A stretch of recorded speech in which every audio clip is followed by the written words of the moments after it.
왜 청구 안 하셨나요? 매달 나가는 보험료가 갑자기 비싸진 것 같다고요? 보험금 청구했는데 뭔가 안 나온 것 같으시다고요?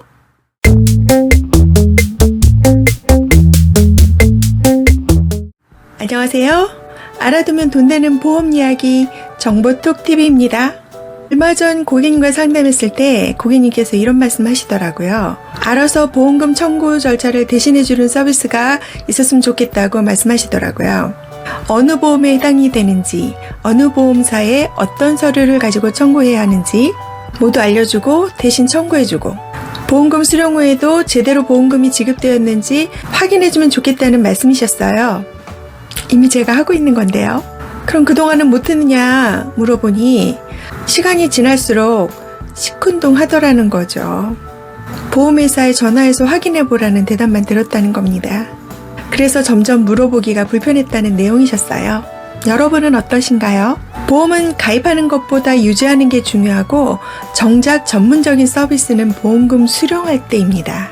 고객님 만나서 상담을 하다 보면 제가 제일 먼저 하는 일은 기존에 어떤 보험이 가입되어 계셨는지 혹은 보험금 수령할 일은 없으셨는지, 기존의 보장 내용을 설명하면서 다시 청구할 일은 없는지 등을 확인하는 과정입니다. 그러면 신기하게도 꼭 한두 건 보험금 청구할 일이 생기더라고요. 이번에도 앞으로 변경된 실손과 기존의 실손보험의 차이에 대해서 설명을 드리면서 기존 가지고 계시던 실손보험에서 보험금을 청구할 수 있었던 사례들을 찾게 되었고요. 이미 오랜 시간이 지났기 때문에 아쉽지만 앞으로는 그런 일 없도록 현재 가지고 계신 실손보험에 대해서 차근히 설명을 드렸습니다. 물론 들어도 시간이 지나면 놓칠 수 있기 때문에 보험금을 청구할 만한 비슷한 일이 생기면 무조건 저에게 연락을 하시도록 안내를 드리고 상담을 마치게 되었죠. 실손보험이 의외로 복잡한 보험이에요. 과거에는 보험사별로 약관도 다르고 금액도 다르고 내용도 많이 달랐고 시기별로 약관이 계속해서 변경되었기 때문에 각 보험사별 시기별 실손보험을 모두 다 완전하게 알기는 쉽지 않죠.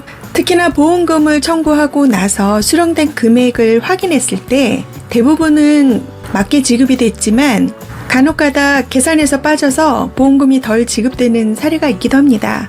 보험사에 확인하고 추가로 요구해서 지급받는 경우도 있는데 약관에 대해서 충분히 이해하고 있지 않으면 어려운 일이 되겠습니다. 문제는 어떤 경우에 보험금을 청구해야 하는지 고객님이 스스로 알고 계셔야 청구라도 할 텐데 말이죠. 몰라서 청구 시기를 놓쳐버린 경우가 의외로 많습니다. 그래서 저와 같이 보험 약관에 대해서 이해하고 있는 사람들의 도움이 필요하신 거죠. 저희는 그것 때문에 수당받는 거잖아요. 그래서 오늘은 우리 일상과 가장 관련이 깊은 실손보험에 대해서 알아보려고 합니다. 실손의료비 보험이란 질병 또는 상해로 인해서 병원에서 실제 지급하는 의료비용을 보험회사가 보상하는 개인이 가입하는 보험입니다. 병원에 가보신 적 있으시죠? 내가 낸 돈은 실제 치료비의 20에서 40% 정도 수준이에요.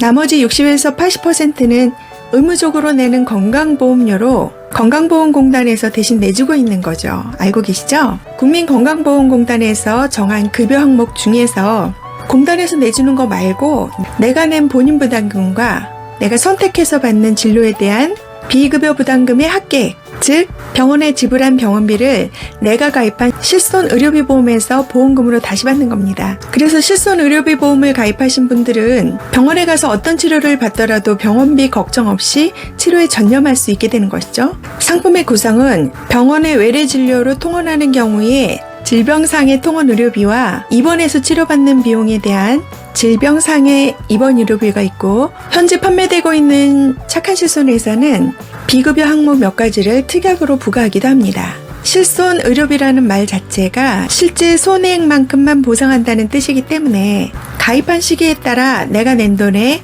70에서 90% 혹은 100%까지도 돌려받으실 수 있습니다. 비례보상이기 때문에 2개 이상의 실손보험을 갖고 계신다 하더라도 실제 들어간 돈 이상으로는 보상받으실 수 없습니다. 실손의료비보험은 거의 대부분 갱신형 상품입니다. 갱신형이라는 말은 정해진 기간만 납입하는 것이 아니라 보장받는 기간 내내 보험금을 납입해야 한다는 뜻이고, 갱신기간마다 보험료는 계속해서 오른다고 할 수 있습니다. 갱신보험료가 오르는 이유는 나이가 늘어남에 따라, 개별 위험률이 증가함에 따라, 전체 위험 수가가 오름에 따라 세 가지 요인에 의해서 계속해서 변동하기 때문에 갱신 주기별로 계산되고 할인되는 경우보다는 인상되는 경우가 거의 대부분이죠. 간혹 나는 보험료가 인상되지 않던데요? 라면서 본인은 갱신보험이 아니라고 주장하시는 분들이 계신데요. 초창기에 실손보험은 적립보험료를 20%까지 운영할 수 있도록 허용을 했습니다. 갱신하면서 인상된 보험료가 적립보험료에서 차감되도록 운영이 됐었고요. 적립보험료가 남아있는 동안에는 보험료 인상이 없는 것처럼 보이겠지만 그 적립보험료를 다 차감하고 나면 갑자기 훌쩍 뛰어오른 갱신보험료로 깜짝 놀라게 되실 수도 있으세요. 생명보험에서 판매하는 정액보험은 보상하는 내용을 일일이 열거하면서 약관에서 약속한 내용들만 보상을 해주고 있습니다. 정해진 내용을 벗어나면 보상받을 수가 없겠죠. 이와는 달리 실손보험은 포괄주의 방식을 적용하고 있기 때문에 보상하지 않는 내역들을 정해놓고 그것을 제외한 나머지는 보상을 해주겠다 라는 형식이기 때문에 당시에는 약관에서 정할 수 없던 신기술에 대한 보장이나 그 외에 일일이 열거할 수 없었던 다른 보장 내용에 대해서도 보장받을 수 있는 점이 좋은 점입니다. 보장 범위가 넓다고 할 수 있습니다.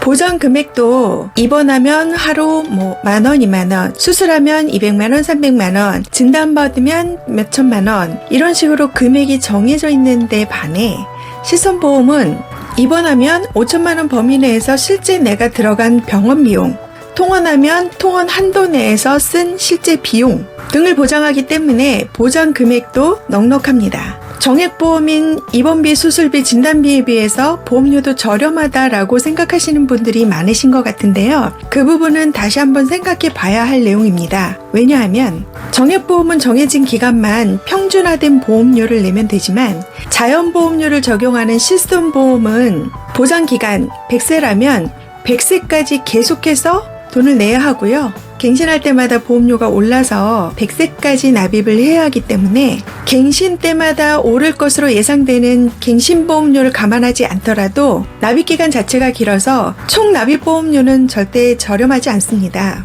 게다가 60대 이후에 보험료가 급격하게 인상되는 점을 감안한다면 실제로 소득이 줄어들 때 납입할 보험료가 늘어난다는 것은 큰 위험이 아닐 수가 없습니다. 오른 보험료를 감당할 수 없어서 유지하기 어려울 수도 있다는 점을 유의하셔야 합니다.